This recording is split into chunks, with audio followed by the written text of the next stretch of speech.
భూమి ఆకాశములలో కనిపించే ప్రతి పదార్థము వాటి ధర్మములు ఆయన మూలముగానే జరుగుతూ ఉన్నాయి. సూర్యుడు ఈరోజు కనిపిస్తున్నాడంటే దేవుని కృప. ఆయన చెప్తేనే సూర్యుడు ప్రయాణం చేశాడు. తన దగ్గర ఎంతమంది చీమలు ఉన్నారో అందరికీ ఆ వార్త చెప్పి వెళ్ళి ఆహారాన్ని తీసుకొచ్చి వర్షానికి తడవకుండా, ఎండకు పాడైపోకుండా ఒక క్షేమకరమైన స్థలంలో ఆహారాన్ని దాచిపెట్టుకుంటా ఉంటుంది. వర్షాకాలం వచ్చినప్పుడు ఈ చీమలు ఆ భోజనాన్ని తిని గుడ్లు పెట్టుకుంటూ ఉంటాయి. ఎండాకాలం వస్తే తిరిగి ఆహారాన్ని సంపాదించుకునే పనిలో ఉంటాయి. చీమ విషయంలో చీమ చాలా జాగ్రత్త కలిగిన జీవి. దాని దగ్గరికి వెళ్ళి దాని నడతల్ని కనిపెట్టమని ప్రభు చెప్పాడు. చీమ సైజ్ ఎంత, చీమ పొట్ట ఎంత, చీమ తల ఎంత, చీమ కన్నులెంత, చీమ మెదడు ఎంత, అసలు దాన్ని మనం కొలవలేము. కొలవలేనటువంటి ఆ చిన్న చీమ దాని నడతలు చాలా బాగుంటాయి. దాని నడతలు ఎవరు మెచ్చుకున్నారంటే దేవుడే మెచ్చుకున్నాడు. హల్లెలూయా. దాని నడతల్ని ఎవరు మెచ్చుకున్నారు? దేవుడే మెచ్చుకున్నాడు. మెచ్చుకొని ఆయన పోలికలో, ఆయన స్వరూపంలో చేసిన మనుషులైన మనల్ని సోమరులుగా ఎందుకు బతుకుతారా మీరు? అమ్మ, సోమరిగా ఎందుకు బ్రతుకుతావు? అంత టైం ఉంటే పక్కింటికి పోయి కూర్చుంటావు, అంత టైం ఉంటే పడుకొని నిద్రపోతావు, అంత టైం ఉంటే డీమార్ట్కి వెళ్ళిపోతావు, అంత టైం ఉంటే చెప్పులంగడికి వెళ్ళిపోతావు, అంత టైం ఉంటే బట్టలంగడికి వెళ్ళిపోతావు. ఆ ప్రభు అంటాడు, నా పని ఎప్పుడు చేస్తావు కూతురా? నా పని ఎప్పుడు చేస్తావు కొడక? నా పని నువ్వు చేస్తే ఆయన అంటాడు, మీరు ఎవరైనా కానీ నా పని చేస్తే నా పని చేసిన వారికి పనికి తగిన జీతము నేను ఇస్తానన్నాడు.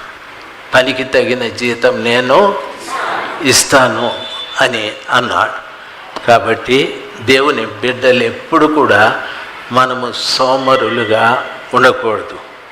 మనము లోకంలో జీతం కొరకు పని చేసేటప్పుడు ప్రతి వారు 8 గంటలు ఖచ్చితంగా పని చేయాలి.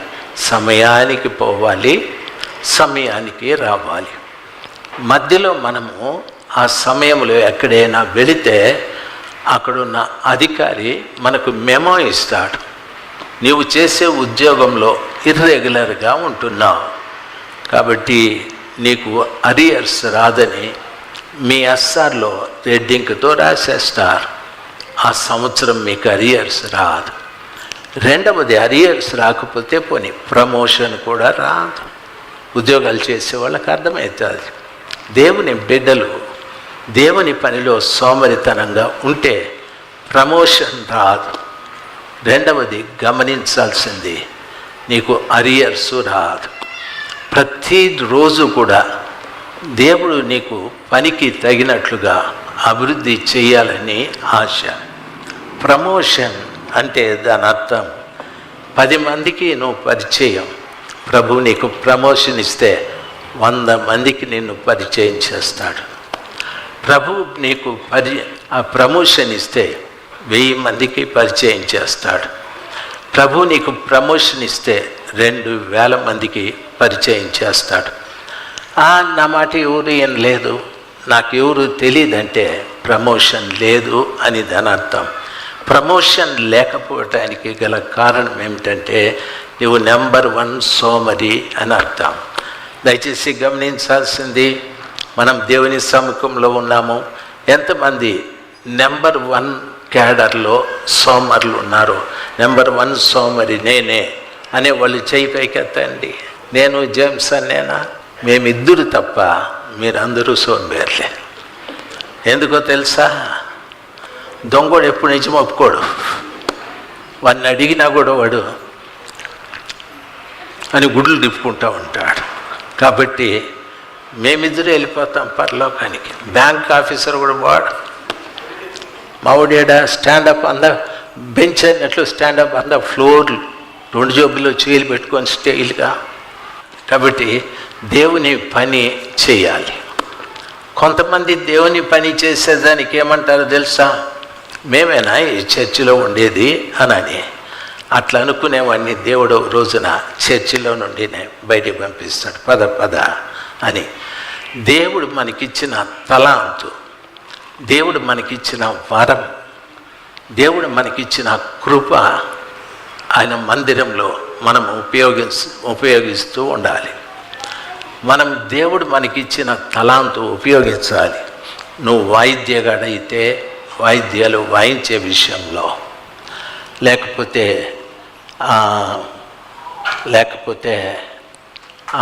దాన్ని ఏమంటారు, షూటింగ్ తీసే విషయంలో, లైవ్ ఇచ్చే విషయంలో, లైవ్లో వాయించే విషయంలో వాయిద్యాలు. మా ఇంటి పనేమి కానే కాదు ఇది మా ఇంటి పని. పాటలు పాడే విషయంలో పాటలు పాడేవాళ్ళు, పరిచర్య చేసే విషయంలో పరిచర్య. మన చర్చిలో పరిచర్య చేయటానికి ఫుల్లుగా 4 ఉన్నారు. రాజక్క, స్టెల్లమ్మ, అనిత, వీళ్ళు. కొంతమంది ఉన్నారు వాళ్ళు పాపం ఆదివారం వచ్చినప్పుడు వాగ్దాన కూడికలో ఆ దినాల్లో పరిచర్య చేస్తూ ఉంటారు. అయితే వీళ్ళు పర్మనెంట్. ఎన్నోసార్లు సంఘంలో చెప్తూ ఉంటాం, పరిచర్య ఉంది, రండి చెయ్యండి అని. ఎందుకు మీరు రారో నాకు తెలియదు. ఈరోజు నాకు అర్థమైంది ఏమంటే, సోమరులు మనం పోయి ఆడేం చేసేది, ఇంత దూరం మనం ఎట్లా పోయేది, కనీసం మనకు ఆటో ఛార్జీ కూడా లేదు. బ్యా బ్యా బ్యా బ్యా బ్యా బ్యా. దేవుని మందిరంలో పరిచర్య చేయడం అనేది ఒక గొప్ప భాగ్యం. దేవుని ఇంట్లో పరిచర్య చేయడం అనేది గొప్ప భాగ్యం. అది ఊడ్చేది కానీ ఏదైనా కానీ. కర్నూలు నుండి చర్చి కర్నూలులో కట్టక ముందు నరసింహులు వచ్చేవాడు ఇక్కడికి ప్రార్థనకి. అయితే ఆ తమ్ముడు బయట కూర్చొని ఆ ప్రార్థన ప్రారంభమైన తరువాత లెటిన్లన్నీ శుభ్రంగా కడిగేసి కర్నూలు నుండి వచ్చి లెటిన్లన్నీ కడిగి అక్కడ కూర్చొని వాక్యం విని ప్రార్థన అయిపోతానే తిరిగి వెళ్ళిపోయేవాడు. ఎవరికి కనిపించేవాడు కాదు. దేవుని అద్భుతమైన కృప, ఆ పరిచర్య ఆయన చేసినందుకు దేవుడు ఆయన్ని చాలా గొప్పగా ఆశీర్వదించినాడు. చాలా గొప్పగా. దేవుని పిల్లలు గమనించాల్సింది, మనల్ని దేవుడు చూసినప్పుడు సోమరిగా కనిపించకూడదు. సోమరిగా కనిపించకూడదు. దేవుడు మనల్ని చూసినప్పుడు దొంగగా కూడా కనిపించకూడదు. దేవుని సన్నిధానంలో మనకు ఇవ్వబడిన పనిని ఎగ్గొట్టి అక్కడ ఇక్కడ తిరిగితే దేవుడు నీకు ఇవ్వవలసిన దాంట్లో ఆయన ఎగ్గొడతా ఉంటాడు. మీ ఇంట్లో చాలా అవసరాలు ఉన్నాయి. దేవునికి సంబంధించినవి మీ ఇంట్లో చాలా అవసరాలు ఉన్నాయి. దేవుడు మీ కుటుంబంలో ఆరోగ్యం ఇవ్వాలి, ఆయన ఇవ్వడం. సమాధానం ఇవ్వాలి, ఇవ్వడం. సంతోషం ఇవ్వాలి, ఇవ్వడం. ఐక్యత ఇవ్వాలి, ఇవ్వడం. దేవుడు ఎన్నో మన కుటుంబానికి ఆయన నుండి వచ్చేటివి ఉన్నాయి. అవన్నీ ఇవ్వడాయేనా? ఎందుకంటే నువ్వు ఎట్లా ఆయన దగ్గర నుండి ఎగ్గొట్టి తిరుగుతావో ప్రభు కూడా నీ విషయంలో అన్నీ ఎగ్గొడుతూ వస్తాడు. దయచేసి వినాలి. సోమరిగా ఉండద్దు. దేవుని పని చేసేటప్పుడు దొంగగా బ్రతకద్దు. కష్టపడి ఇష్టపడి దేవుని పరిచర్య చేస్తే ఎంతో దీవించబడటానికి ప్రభు సహాయం చేస్తాడు. ఎంత అంటే ఆయన మనకిచ్చేటటువంటి ఆశీర్వాదానికి కొలతలు లేవు. నీ కష్టానికి తగిన ఫలితాన్ని అధికంగా దేవుడు దయచేస్తాడు.